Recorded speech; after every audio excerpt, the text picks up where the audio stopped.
అందరికీ నమస్కారం. అమ్మ మాట అమ్మాయి బాట ఛానల్కి స్వాగతం. కథ చెప్పుకుందామా? అనుకున్నదొకటి. అనంతయ్య చాలాసేపు తలుపు బాదాక అతడి భార్య అరుంధతి ఆవులిస్తూ వచ్చి తలుపు తెరిచి అరుగు మీద నుంచి ఆకాశం కేసి తొంగి చూస్తూ, ఇంత అర్ధరాత్రి వచ్చావేమిటి అంది. ఆ ఉదయమే అనంతయ్య పని మీద పొరుగురు వెళుతూ మర్నాటికి కానీ రానని భార్యకు చెప్పాడు. పని త్వరగా తెమిలిపోయింది. సాయంత్రమే బాడుగ బండిలో బయలుదేరాను.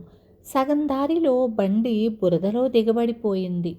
అక్కడి నుంచి నడిచి వచ్చేసరికి ఈ వేళయింది అంటూ అనంతయ్య విసుగ్గా లోపలికి వచ్చాడు. అతను కాళ్ళు కడుక్కుంటూ ఉంటే అరుంధతి, సాయంత్రం కనకయ్య పెళ్ళాం పెద్ద రచ్చ చేసింది. మన పిల్లి వాళ్ళింట్లో పాలు తాగేసిందట. నువ్వు వచ్చాక కనకయ్యను పంపించి నీ బుర్ర బద్దలు కొట్టిస్తుందట అన్నది. అనంతయ్య ఇంటి వెనుక వైపు కనకయ్య కుటుంబం ఉంటుంది. ఈ కుటుంబాల మధ్య పచ్చగడ్డి వేస్తే బగ్గుమంటుంది. కనకయ్య కోతలకేం కానీ ముందు నాకు వడ్డన చెయ్యి అన్నాడు అనంతయ్య. అరుంధతి నాలుక కరుచుకుంది. వండిన వంట ఆమె మెతుకు మిగలకుండా తినేసింది. సమయానికి ఇంట్లో కూరలు కూడా ఏమీ లేవు. ఆమె ఈ సంగతి భర్తకు చెప్పి, నువ్వు రాత్రికి తిరిగి వస్తావని అనుకోలేదు, ఇప్పుడేం చెయ్యడం అన్నది. ఆ మాటలు విని అనంతయ్య అగ్గి మీద గుగ్గిలమైపోయాడు. చాలా దూరం నడిచి రావడంతో అతడికి ఆకలి కరకరమంటోంది. సోలెడు బియ్యం చప్పున వార్చి తగలేస్తే పోలా, ఏ ఊరగాయతోనూ తినేస్తాను అన్నాడు అనంతయ్య చిరాకు పడుతూ. అరుంధతి తటపటాయిస్తూనే చిన్న జాడీలోకి తీసిన ఊరగాయ అయిపోయింది. పెద్ద ఊరగాయ జాడి అటక మీద ఉంది. దించాలంటే ఈ చీకట్లో తేళ్ళు జర్రులు. పెరట్లో తోటకూర ఉంది, కోసుకురా, ఈ లోపల నేను అన్నం వండుతాను అంది. విధిలేక అనంతయ్య విసుక్కుంటూ పెరట్లోకి వచ్చాడు. అక్కడ అంతా చీకటిమయం. అతను అలవాటుగా తోటకూర మడి దగ్గరకు వెళ్ళాడు. మడిలో అతని కాలి కింద ఏదో మెత్తగా నలిగింది. అనంతయ్య ఉలిక్కిపడి పరీక్షగా చూస్తే అది పిల్లి పిల్ల. 4 రోజుల క్రితమే అనంతయ్య వాళ్ళ పిల్లి 4 కోనల్ని పెట్టింది. అందులో తెల్లపిల్ల అతని కాలి కింద పడిందన్నమాట. అనంతయ్య దాన్ని కదిపి చూసి చచ్చిపోయినట్లు తెలుసుకున్నాడు. అతడికి ప్రాణం కడబట్టినంత పనయింది. పిల్లిని చంపిన పాపం పట్టి పీడిస్తుంది. పాప పరిహారం కోసం చెయ్యవలసిన తంతుతో ఇల్లు గుల్లైపోతుంది.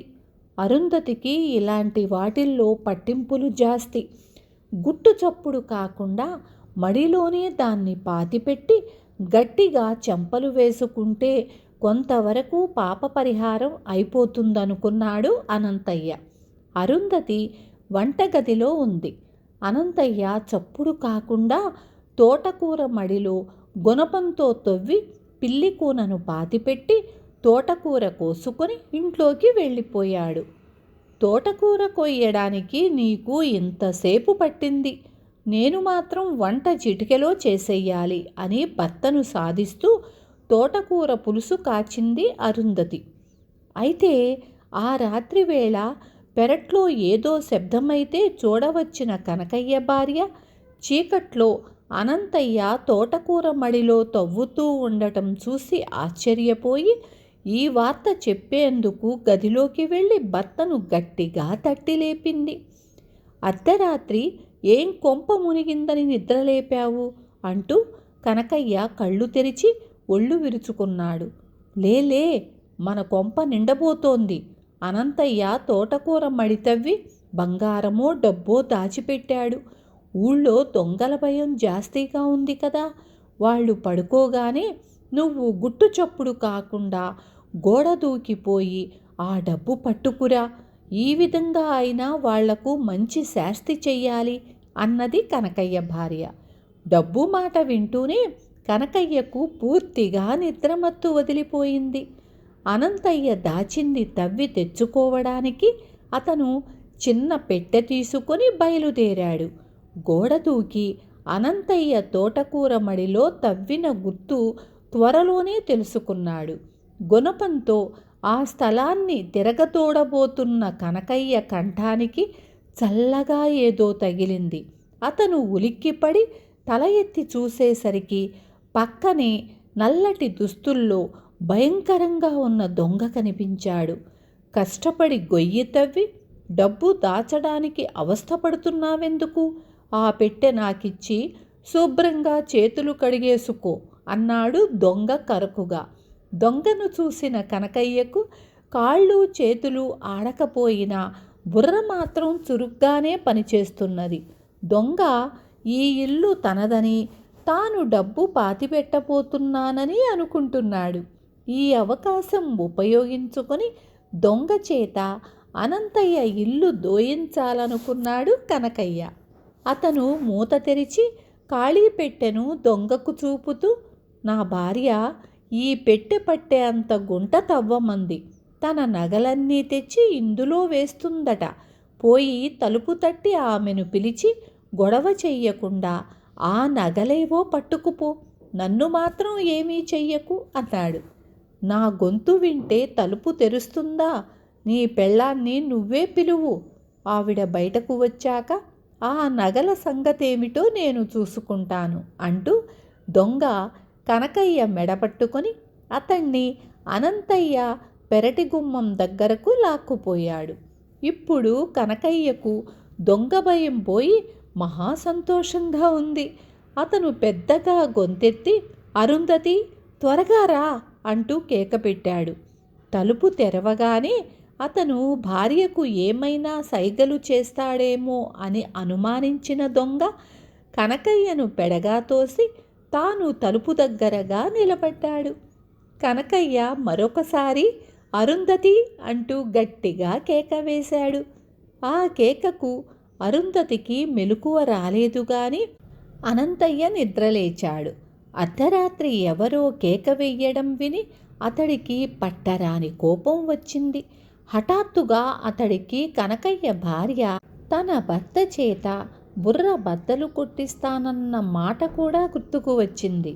అనంతయ్య పళ్ళు కొరుకుతూ దుడ్డు కర్ర తీసుకొని చప్పుడు కాకుండా పెరటి తలుపు తెరిచి ఏం జరగబోతున్నదో దొంగ ఊహించే లోపలే అతన్ని కనకయ్య అనుకొని దుడ్డు కర్రతో తల మీద బలంగా కొట్టాడు. దొంగ కుయ్యమని కూడా అనకుండా కుప్పకూలిపోయాడు. కనకయ్య ఆ దెబ్బ తన నెత్తిన పడినంతగా అదిరిపడ్డాడు. కోపం వస్తే అనంతయ్య ఎంతటి సాహసానికైనా వెనుతీయడని అతడికి తెలిసిపోయింది. అలాంటి వాడితో గిల్లి కజ్జాల కన్నా స్నేహంగా ఉండటం తనకు క్షేమం. కనకయ్య ఇలా ఆలోచించి లేని సంతోషాన్ని కనబరుస్తూ, బేష్ అనంతయ్య, గజదొంగ అంతటి వాణ్ణి ఒక్క దెబ్బతో మట్టి కరిపించావు. నీకు గ్రామాధికారి నుంచి పెద్ద బహుమానం రాకమానదు అన్నాడు. అనంతయ్య ఈసారి దుడ్డుకర్రను కనకయ్య కేసి గురిచేసి, ఈ వెకిలి కబుర్లు అలా ఉంచు, ముందు నేనడిగేదానికి జవాబు చెప్పు. నువ్వనే ఈ గజదొంగ వెంట నా పెరట్లోకి ఎందుకు వచ్చావు అని అడిగాడు కోపంగా. కనకయ్య వణికిపోతూ జరిగిందంతా అనంతయ్యకు చెప్పి, ఇలా ఎందుకు చేశావని అడక్కు, దీన్నే బుద్ధి గడ్డి తినడం అంటారు. నన్ను క్షమించు, ఈనాటి నుంచి పాత రోజులు మర్చిపోదాం అన్నాడు. కనకయ్య అన్నట్లుగానే పెద్ద గజదొంగను పట్టినందుకు అనంతయ్యకు గ్రామాధికారి నుంచి 100 వరహాల బహుమానం లభించింది. ఈ జరిగిన గొడవంతా భర్త చెప్పగా విన్న అరుంధతి నవ్వి, ఆ పిల్లి పిల్ల ఏదో జబ్బుతో సాయంత్రమే చచ్చిపోయింది. తెల్లవారి పని మనిషి చేత గొయ్యి తవ్వించి పాతిద్దాం అనుకున్నాను. దానివల్లనే నీకు బహుమానం దక్కింది. శత్రువు మిత్రువయ్యాడు. మరి చచ్చిన పిల్లిని ఖననం చేసిన పుణ్యం ఉట్టినే పోతుందా అన్నది భార్య. విన్నారు కదా. రేపు మళ్ళీ ఇంకొక మంచి కథతో మీ ముందుకొస్తాను.